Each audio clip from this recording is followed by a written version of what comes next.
Un vaste monde nous entoure, intrigant, complexe et incertain. Confrontant l'homme à ses choix, grâce à son instinct, il a su relever les défis de son temps. Un nouveau monde vous attend. Faites-en partie avec Active Trades.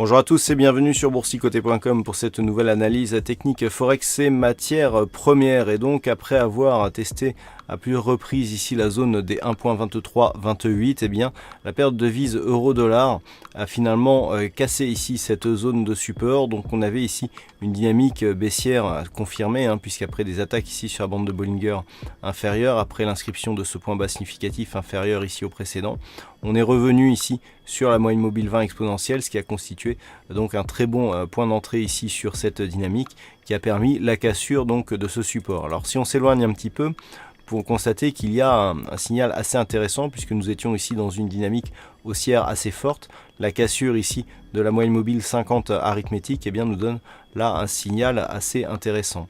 Si on s'éloigne un peu plus pour vérifier, je dirais, l'intégralité de cette dynamique, on peut même se permettre de tracer les retracements ici de Fibonacci, donc sur l'intégralité de cette tendance, pour constater que la zone ici qui a été testée à plusieurs reprises et se situe à proximité du retracement ici à 23,6% de Fibonacci. La cassure de ce retracement nous donne un objectif de retour ici sur le retracement à 38,2 qui se situe ici à 1.2162.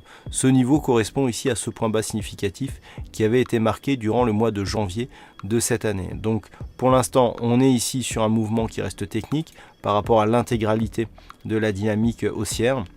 En cas de rupture ici de ce retracement à 38,2% de Fibonacci, on pourrait viser ici la zone des 1.2085. Naturellement, cette perspective reste une possibilité sur une dynamique court-moyen terme. Par contre, un retour ici au-delà de cette zone des 1.2328 constituerait une invalidation du scénario baissier que je viens de décrire. Sur l'or, là aussi, nous avons une configuration assez intéressante. J'attirais votre attention depuis quelques jours sur le fait que l'or pourrait repasser ici dans une dynamique neutre s'il restait au-delà des 1324 $ l'once. Eh bien, nous avons cassé cette zone. Alors là aussi, on peut s'éloigner pour bien mesurer donc l'impact de ce retournement. Nous avions ici une belle dynamique haussière qui était portée par la moyenne mobile 50 arithmétique.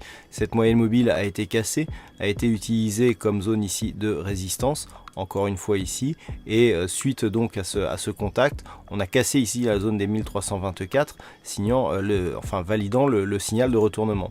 Alors là aussi, on peut prendre le retracement de Fibonacci comme repère pour voir un petit peu où en est justement cette phase de consolidation.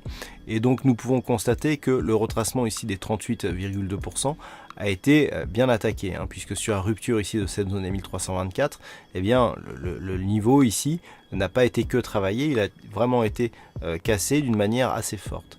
Donc l'objectif se situe dans la zone 50-61,8, à l'intérieur de laquelle nous avons ici cette zone horizontale et psychologique des 1300 $ l'once. Cette zone est importante puisque si on s'éloigne un petit peu, eh bien nous pouvons constater que c'était la zone de résistance ici de la précédente phase de range que l'or avait connue donc entre le mois d'octobre et la fin du mois de novembre de l'année dernière. Donc le fait de revenir ici éventuellement sur ce niveau des 1300, si celui-ci était validé en tant que support, eh bien on aurait toujours une possible poursuite du mouvement moyen terme, donc qui est toujours orienté à la hausse. Par contre, en cas de rupture ici, le changement de dynamique aurait aussi des répercussions sur la tendance moyen terme.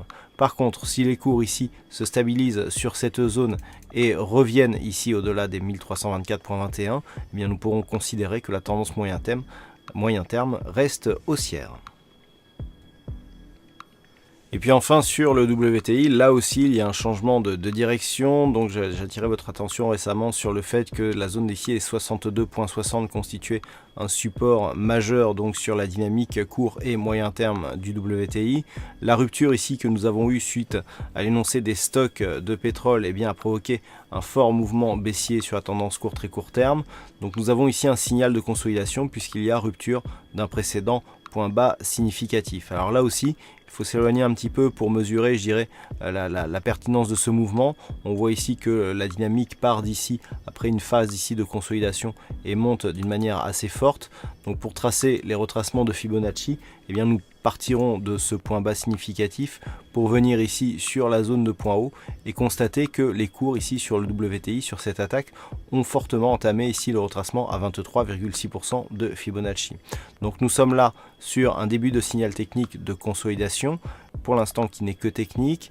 L'objectif donc se situe sur le retracement à 38,2% de Fibonacci, 58,70 $ le baril, zone qui était précédemment ici résistance. Suite à cette cassure, eh bien on avait accéléré ici assez fortement à la fin du mois, à la fin de l'année dernière, pour valider la poursuite du mouvement haussier. Donc tant que les cours ne reviennent pas ici au-delà des 61,70 et notamment au-delà des 62,60, l'objectif reste un retour possible ici sur la zone des 58,70 $ le baril. Voilà ce que l'on peut dire donc sur l'analyse technique de ces principales matières premières. Passez une bonne soirée, de bons trades et on se retrouve dès demain pour d'autres analyses techniques, toujours sur le site boursicoté.com.